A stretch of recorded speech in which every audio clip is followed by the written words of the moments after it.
Scott, thank you very much for your time, Kian. Thank you. We'll start with you, Scott. First of all, congratulations on being appointed as the men's head coach now.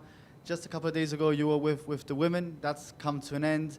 Can you tell us a bit about, it was intense, short and sweet, I suppose is a good way of putting it. Talk to us a bit about that dual role that you had that's now come to an end. How you look back at those days? I think I see everything as a test and a way of that I can develop my coaching skills. I was very fortunate that the timings went in my favour, so I was able to manage both sides quite well.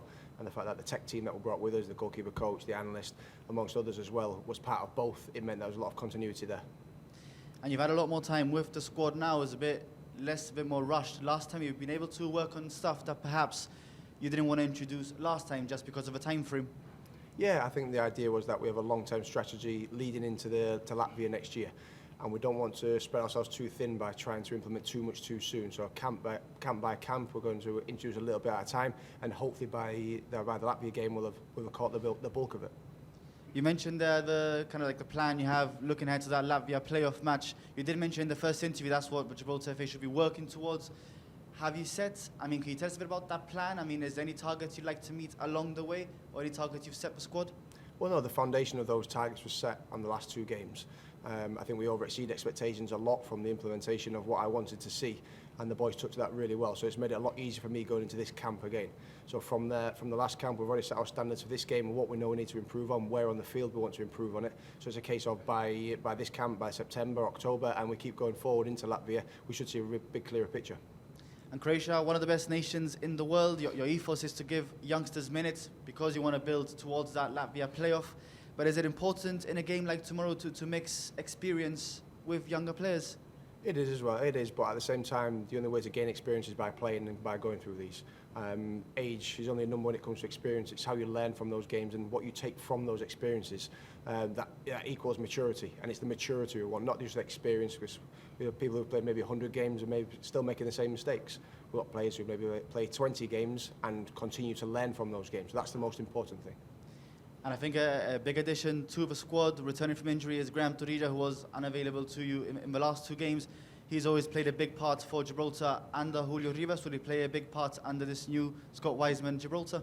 I think the idea is that now we're looking at it, when we picked the squad last week, we had 3 or 4 players in each position, and it was very difficult trying to narrow that down.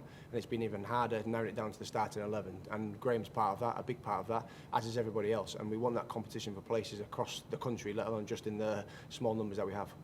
There's been a couple of new additions to the team as well. Mitch, we've also got Julian, players that performed and finished the season very well for the clubs respectively. Is that kind of what impressed you that earned them a call-up? Yes, definitely. I think the fact that we had such a long break from the season in Gibraltar, the league in Gibraltar starting, that we could get a few extra training sessions in. So we brought in an extra or a larger squad than normal, which gave players like Mitch, Del Rio, other players as well, a chance to come in and really stamp their authority on a place in this squad. Unfortunately, those were the only 2 that we brought in from the last camp. Graham comes back in as well. But we could have brought maybe 5 or 6 others into that and we wouldn't have any problems. And a player that's returning that you'll know very well from your time as a player is Jamie Coombs, who has been in Australia. Talk to us about calling him back into the team after, he had a bit of a sabbatical. He is now playing football in Australia. Brilliant player. Talk to us through your thinking of getting him involved back in the team. I always rated Jamie when I was playing with him, when I played against him. I know what qualities he's got on the pitch. He does have that experience. He's still of a very good age as well. He's played a lot of games. It seems like he's been around for as long as I have, and I'm a lot older than he is. So he's been there, he's done that. And it's important that we get those players in the fold as well, and that they know that just by leaving Gibraltar that they're not going to be overlooked. We've got Jack Sargent over there as well, so it's picking from a large group of players now.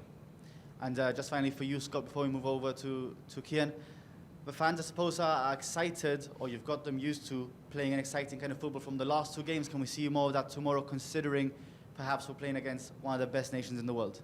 Yeah, definitely. We have one ethos, and that's we want to play football. We want to try in games. We don't want to just go into a game with a negative mindset. Everything's positive.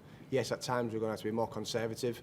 At times throughout the game, we've discussed that with the players. There's maybe times in the Czech game we could have been a bit more conservative for 5 minutes, but it will only be a 5-minute stint where we regain our composure. We're not going to come off what we believe in and what I believe in and what I know the players want to play like. Thank you, Scott. Can we move over to you? I know he's sat right beside you, but how's the news taken in by the team when it was announced that Scott will be now permanent head coach? Yeah, no, we all took to it really well. Obviously, March went so well, it kind of felt quite natural that Scott would kind of stay with us and obviously build towards that Latvia game. So yeah, mood's quite good in the squad. We've gone up against big nations in the past, and I suppose in football you're always learning. A nation like Gibraltar is always learning. What do we take from our experiences against these big nations like France and so on that we can take into tomorrow's game against Croatia? I mean, like you've said, it's obviously playing against some of the best teams in the world.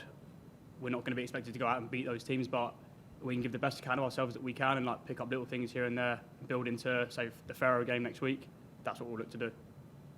And your role within the national team you've always been a very adaptable player, but the role seems to have now changed to a right-back position. How have you seen your developments within the team from your debut back in, I think it was 2020 against San Marino, I think it was, to now, and how do you now have to perhaps adapt within how you carry yourself in the team and off the pitch as well? Because even though you're a young player, you have a lot more seniority than some of the younger players. Yeah, like you said, I'm still on that borderline of being a young player. I'd probably say I'm not anymore, but looking at the squad, there's a handful of us who came in 2019, 2020 who are now more kind of like the senior boys. And we've got to kind of put our arm around the younger lads' shoulders and just build them through it. And like you said, my own kind of development, I came in and, like you said, was quite adaptable, played here, there and everywhere really. But I do feel like the last year or so I've kind of been primarily a right back, and hopefully I can maintain my spot in the team there.